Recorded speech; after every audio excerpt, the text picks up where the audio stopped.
Welcome to Filibusted Headlines. I'm Ryan Howard, and no doubt you have heard about what is happening over in the Middle East with Iran and Israel's bombing. And on this episode, we are going to talk about the Trump's response and what is the USA's next move going to be. And so let's dive right in here. So we've got some details here. Now, Trump's already responded, and there is a ton of information here I'm going to try and get through, and I'll give some of my thoughts on it as well. But there's just a lot to unpack here.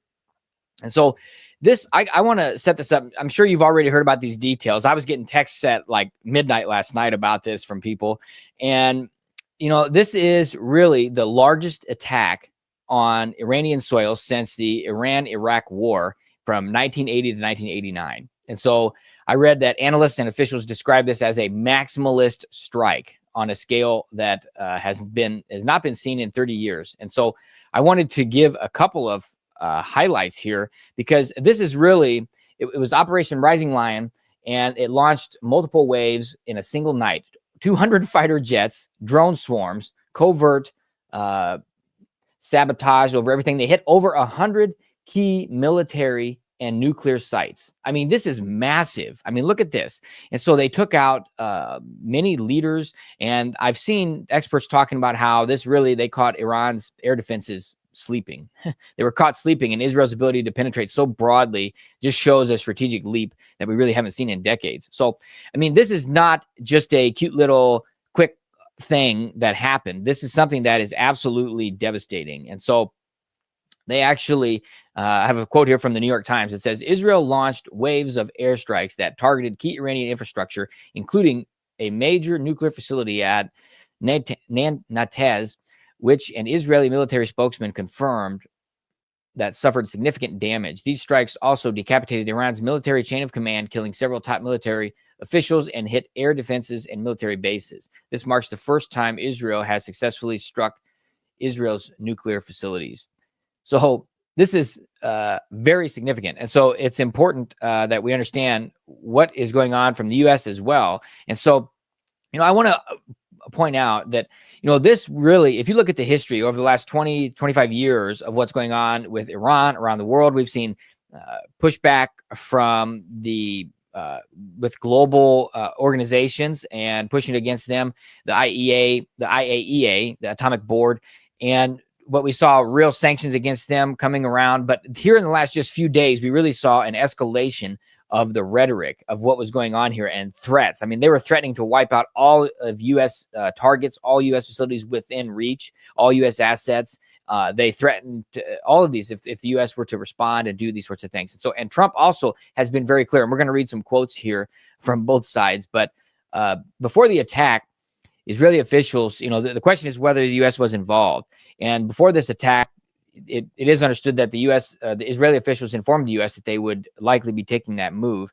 And according to Secretary of State Marco Rubio, the U.S. had no involvement and provided no assistance in the airstrikes. So what was Trump's reaction? Well, President Trump went on the record right after the attack, and he called it a very successful attack. So you can see where he's coming from for this. So he added, "We, of course, support Israel, obviously, and supported it like nobody has ever supported it. Iran should have listened to me when I gave them a 60-day warning and today it is day 61. Look at that. They should now come to the table and make a deal before it's too late. It will be too late for them. You know, the people I was dealing with are dead, the hardliners." So, I mean, this is very serious. And so he didn't specify who that was that he was actually dealing with. But when they asked him about the gravity of the situation and the impact of the situation, he just sarcastically said, well, they didn't die of the flu. They didn't die of COVID. And so you can see this is really quite significant escalation here. So what about Trump and Netanyahu? Well, Netanyahu will speak with Trump today, according to Israeli officials. And so he will also hold a situational assessment, but the timing of both of those meetings are unclear. And the U.S. and Iran have been in the middle of a 2-month-long talk going toward a nuclear peace deal. And Trump previously advised Israel's Prime Minister Netanyahu of Israel not to attack and give diplomacy a chance. But even as late as yesterday afternoon, Trump is reported to have said, I don't want them going in, clearly worried that an attack would destroy hopes of making a deal. So this is, I mean, there's so many things, so many angles coming out of here. And it's like, if you talked about this any day over the last 3 or 4 days, it's like every few hours that conversation was outdated. There's just such significant updates in how fast this is going. So Trump has given some additional warnings to Iran. I just realized I'm not sharing these articles here, but we need to go and look. Let me pull up the next one here. Yeah. So that one. So Trump has already given Iran a warning that an even more brutal attacks from Israel can be expected if they continue to refuse to meet with the U.S. and the world's demands concerning its nuclear program. And he inferred that they had brought this upon themselves. And so, again, we've seen very clear what Trump has been saying over the past few weeks and months. So he went on Truth Social today and said, I gave Iran chance after chance to make a deal. I told them in the strongest of words to just do it. But no matter how hard they tried, no matter how close they got, they just couldn't get it done. And he added, certain Iranian hardliners spoke bravely, but they didn't know what was about to happen. And they are all dead now, and it will only get worse. So, I mean, I was wanting to pull up some shots here to see of what was going on over there and more of these photos, but I'm sure you've seen those all over the place. But I mean, this is really, there's no turning back. I mean, you can't undo any of this. And it's really, like I mentioned, this was the biggest attack in decades. And so it really showed, I think it's an embarrassment, really. I mean, Iran, they're already weakened from all the proxies that the terrorists and war and proxies that what they're doing with Gaza. And so they don't exactly they're not in a great position here. And so it's going to be interesting to see what comes out of this. But there's a potential disaster for the U.S. So the real fear is that Iran will primarily blame the U.S. for the attack. And I don't know if this is a fear, but this is really an understanding that, this is for real. And so the U.S. really had played no part, according to the news that we've seen. But between the current nuclear talks, which the next round was scheduled for Sunday, and public pressures applied to Trump, Iran might feel differently. So it'll be, we'll see what comes. So if Iran chooses to retaliate on American bases, it could draw the U.S. into the conflict. And so there is one article that it reads, Israeli attack on Iran may trigger a war Trump sought to avoid, Iran analysts say. So this is something we know Trump ran on an anti-war platform. I mean, he doesn't want to be in wars. He wants to avoid wars at all costs. He's already gotten the U.S. out of wars, and he's done it very effectively. But what's going to happen here? So let's talk about some reactions from the MAGA group here. So some of Trump's supporters. So MAGA journalist Matt Boyle of Breitbart told a political journalist, what the president does from here could end up defining his presidency. He has to balance protecting America's greatest ally in the region, in Israel, with avoiding getting the USA drawn into war. Many of Trump's influential supporters are pressuring him to stay out of the conflict, if at all possible. Charlie Kirk actually ran a poll on his followers, a leader of TPUSA and a huge political youth movement. He ran a poll of asking his followers if the U.S. should get involved in the conflict, and 88% said no, and only 12% said yes. So that's an overwhelming. I mean, if you find over 60, 65% or 70% of something, that's a huge majority. Most things are split down the middle with this kind of stuff. So to have 88%, I mean, that is saying something. So, but the thing is, with these polls, it's hard to say, well, what do you mean by get involved? Because, so no, we shouldn't get involved. But at the same time, if we do nothing, then that has the potential to put us in a bad position, to where, like, Trump being involved with negotiations and those sorts of things could helps put us in a better position for something that they could do later, or even avoid something that they could do later. And so I think Trump did a good job of making it clear that, if you're gonna continue down this line and you're not, I mean, they already, like, why was this escalation?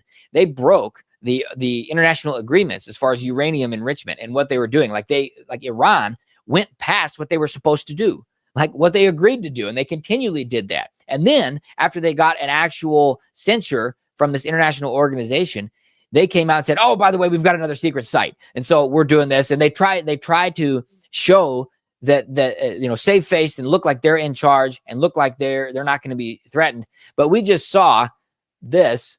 I mean, they're standing naked in front of everybody. They just got absolutely decimated just completely humiliated on the global stage. And that's the reality now. And so, what happens with that when people get humiliated? Well, I mean, when you corner a lion, I guess, I don't know if I'd call them a lion, but if you corner a snake, maybe that's a better example. It's not going to curl up and just sit there. Like, it will attack. And so it's kind of a wild card, what's going to happen. And so I think Trump's right to have had this harsh rhetoric. Like, you need to get your stuff together, man. And they saw what happened. And he said, it's going to be even worse. I think that we have no idea what is even capable of the kind of decimation. I mean, I saw in the Middle East where they put these nice bunkers, and they put these bunkers in a hill, and so you got this little opening on the front, so they're protecting all their planes. And I don't remember which nation this was in, but this was a few years ago. And then you just saw that the U.S. technology, just instead of taking the missile and not doing anything, it just kind of went around the mountain and went in the little 10-foot opening. Like, not a big deal. Like, a missile can take out the passenger in a car with the satellite. Like, I mean, with intelligence from a satellite and positioning, everything. Like, it's just insane. And so this is not a joke. So this is really, man, I don't know. It's going to be interesting to watch. This is really a terrible situation to be in. And we just hope and pray that Iran will do the right thing and just back down and do what they're supposed to be doing. But we know it's pretty tough when their ideology is the opposite of what it needs to be.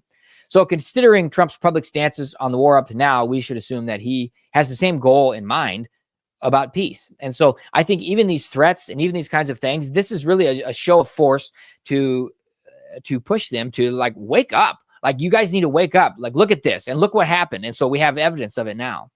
So some fear the situation is really out of Trump's hand, though. Charlie Kirk responded immediately to the attacks, saying the situation is now going to have major American domestic implications. Charlie Kirk also recently posted his related concerns about a MAGA split on Twitter, or X.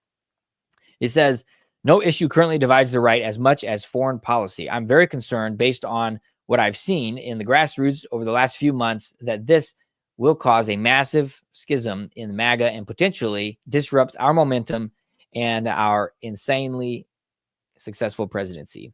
So lots to talk about here. There's a lot more we can unpack. I gave you a little mini rant there on a few things, but wow, don't worry. We'll have it all covered for you here on Filibusted, interpreting what's happening, giving you our thoughts and insights. And we want to make sure you're in the comments as well, letting us know what you think. What do you think is going on here? Do you support this? What do you think Trump should do? What do you think he's going to do? What do you think he should do? What do you think he's going to do? Let us know in the comments. So let's move on to a little, some other news here. I have some other, this is actually the quote that I read. I'm just so excited about this. I'm forgetting to move to the different tabs here, but let's go ahead and move on to the next story here. So we have former U.S. Rep. Billy Long of Missouri was confirmed yesterday to lead the IRS, and that he was confirmed by a 53-44 vote. And he has a long history of criticizing the tax system to the point of taking action and attempting to even abolish the IRS entirely. So that is the guy you want in charge of it, don't you think? I mean, if you don't want something to exist, you certainly want to put somebody there that wants to have a roadmap to eliminate that, not somebody who has their personal bank account enriched by it. So that's what we want to have. And so in 2013, he sponsored a bill called the Fair Tax Act, which sought to repeal the income tax, employment tax, and estate and gift tax. So on the right track there. Democrats are concerned about his role as the IRS commissioner. The IRS has been undergoing dramatic change since the Trump administration started the DOGE program, gutting the agency by thousands. More than 11,000 auditors have been released in one day, one way or another, with more on the way as retirement plays its role in the reduction. I think this is so interesting. Like, because of the inefficiencies, listen to this, because of the inefficiencies in the IRS and how terrible this is, they couldn't even get rid of people as fast as they wanted to, because they gave them packages. It wasn't just like kick them out the door. They gave them packages like a severance pay, but they couldn't process them as fast as they wanted to. They had a certain capacity per day because they were using paper for it. They're using paper and going through stacks of paper to try and get these things. So insane. So that just shows how bloated the organization is when you have just a massive lack of efficiency, even in trying to get rid of people that wanted to be out, people that wanted the severance were ready for that. In 2026, the discretionary budget request calls for $2.5 billion IRS budget cut. So that's great news. All things here going the right direction. Long provided a written testimony where he said he would follow the law in response to political favor requests from Trump. President Trump nominated Long in December of last year, and the process has been lengthy and a controversial one. Chuck Schumer speculated about the nomination in a dramatic prediction, saying, under Mr. Long, the IRS will become the Department of MAGA crooks. This is maybe a little projection here. Donald Trump will use the IRS as he used other agencies to punish his political opponents, to help cheaters and tax evaders, all while hardworking families watch billionaires pay less in taxes. This is so ridiculous. This is so infuriating. It's like they just take their playbook and they kind of take it off the shelf. They look at it and see what they're doing, and then they put it back on the shelf, and then they just say to the camera what they're doing as though the other side is doing it. I mean, Trump has been the target of all of this stuff, all of this going after political opponents. I mean, nobody really can even debate that. But, from political media training, what we learn is, like we said, 90% of people don't follow what's really going on. They're not informed voters. They're not an informed electorate. But, watching this show, you're part of that 10%. Hopefully, and I think that's growing now because of what's happened after the C-19 pandemic and all that. But the thing is, we saw people going after political opponents. Trump is like the epitome of having to go through that. And so now they're coming and saying, look at what we're doing. So what's back to the media training? What they do is they just say what they want in the headline. It doesn't matter if it's completely out of touch with reality. It does not matter. They just want the headline. And then you have the linebackers in the media that will take that and go and run with it. It's kind of like they block and tackle for each other. And that's it. They just give them the ball of the thing you want them to say, and then they'll go and they'll put that at the headlines, and then they'll go ahead and do it. And then most people who aren't seeing that or aren't paying attention to the details, they're peripherally get access to the information, then that's what they see and that's what they have. And so then that's why you have this crazy sounding, people walking in the streets doing interviews or on college campuses, and people say things like that. Well, he's just going after his political opponents because they saw the headline that Chuck Schumer said, and they got no clue what's been happening to Trump over the last few years. All they know is the Kool-Aid they've been drinking. And so that's why this is just infuriating. But thankfully, you're watching this show, Filibusted, and you can get the truth, what's really going on behind the headlines. So Long is being criticized for having little or no qualifications for the job as far as tax expertise goes. These things this is great. Like sometimes, like I've worked with hundreds of companies and sometimes literally just having somebody come from the outside that doesn't really know the inner workings of everything. And they ask the dumb question of why this or why that. And everybody looks around at each other. I don't know. That's just the way we've always done it. Yeah. Well, do we need to do it that way? Well, I guess not. But that's the way we've always done it. Like those are the kind of things you get into. And then what happens? You identify what really needs to be eliminated. You have people that are so entrenched. It's like if you got a bunch of garbage in your garage or in a junk room, you may notice it for a few weeks, but eventually you're just going to start walking past it and you won't even see it. And that's what's happening. And so it's great news that you have an outsider come in that can ask these kinds of questions that have the goal of eliminating the IRS. I mean, that's great. So some in the GOP, though, have praised it Long, and the Ways and Means Chair, Jason Smith, said, I am confident Commissioner Long will bring his Missouri show me state attitude to the agency, demanding results, transparency, and accountability from day one. So great news. Going to be exciting to see what comes out of that. Now, let's jump into this story that, it's a little interesting to see what the left is branding this as, but Senator Alex Padilla was handcuffed and forcibly removed from Kristi Noem's LA press conference. So this, obviously the mainstream media is just on fire with a dramatic take of a senator that you've probably never heard of him, but they have video clips of him being taken down by security. And, as they do, the mainstream media reports, they conveniently leave out information, the story. They say Alex Padilla, a Democrat California senator and vocal critic of Trump administration immigration policies, was forcibly removed and handcuffed as he attempted to ask a question at a press conference held by Kristi Noem. So, yeah, I guess, it's true that he was there. It's true that he was handcuffed. It's true that he was forcibly removed. But actually what happened was he barged into the conference room unannounced with no form of identification. And I even heard someone characterize it as he charged toward the front of the room, toward the podium. So that was conveniently left out. So he got right into shouting over top of Kristi Noem while she was in the middle of giving a report. He charged toward the podium, like I said. Security detail moved in to physically block him and aggressively pushed forward while continuing to yell. So he's continuing this. This is insanity. So he then continued to resist arrest after being forcibly removed. And then only after being forcibly removed did he announce who he was. So that's, I mean, he should resign. I mean, talk about acting in an unbecoming way. He needs to resign. So Democrats took to social media in a fury, shocked that the senator would be treated in such a way. You know, this is insanity. If a Republican senator, or if somebody that I knew and I campaigned for did this, I would not be defending them. I would not be. That's insanity. That's just like, where's your integrity? Come on, man. Like these people, like, wake up. Like, there are people that I helped campaign for, and then I saw in the U.S. Senate and what they did. Like when I ran for the Iowa House, I invited them. I hosted an event, and now I've spoken publicly against, because they've done some things they shouldn't have done, like voting for the Disrespect for Marriage Act. So yeah, let's have some integrity and some values and actually stand for those instead of just doing this political trickery or whatever it is, garbagery.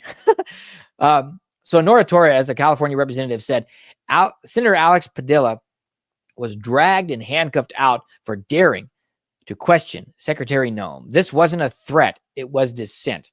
They're not keeping us safe. They're silencing us. So let's go back to that media training. What do we see here? Look at that. Put them up on the podium and just parade it all across, say all the completely untrue, ridiculous, absolutely ridiculously characterized things, and then go ahead and get that in the headlines, keep it in the headlines and keep it going. But hey, good thing we're not falling for that. So Padilla was then escorted out and released, where he shortly thereafter gave a statement admitting he was scheduled for the meeting. He wasn't scheduled for the meeting and just heard it was happening. And he claimed that he was there peaceably, just had a question. The thing is, maybe the timing of that question should have been on the terms of the person leading the meeting, Kristi Noem, instead of him coming in and trying to take over the meeting with his question, not even letting her pause talking to address or even saying who he was. So this is absolutely disgusting. This is despicable, and he needs to be censured at a minimum, not censured, a formal rebuke from the Senate, and he needs to resign. He needs to be removed from office. This is absolutely unacceptable. So also, he said he was not arrested or detained. So in all fairness, CNN covered the event and criticized senators' actions, pointing out that it was a press conference, not an open forum for senators to ask questions. So that's good news that they actually reported that accurately, but not sure they did much else accurately besides that. So in our final story here, we have a plane crash. This is very tragic. Well, not coming up here, but this is from India. So a Boeing 787 Dreamliner was bound for London Gatwick, and crashed shortly after takeoff. And so this is very devastating. This is terrible news.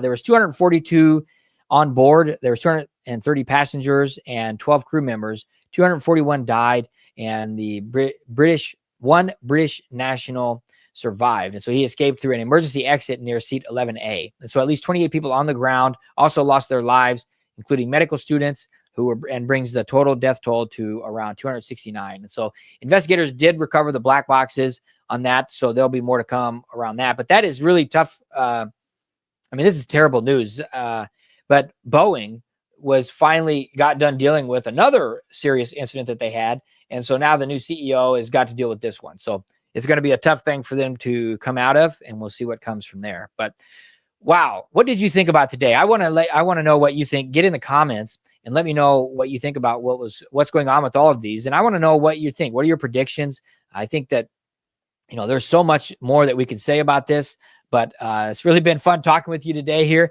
I'm going to leave it at that. We're over almost at 25 minutes now. So it's been a joy with you. God bless. And we will see you Monday at 9:30 a.m. Central for our next broadcast. God bless. Have a great weekend.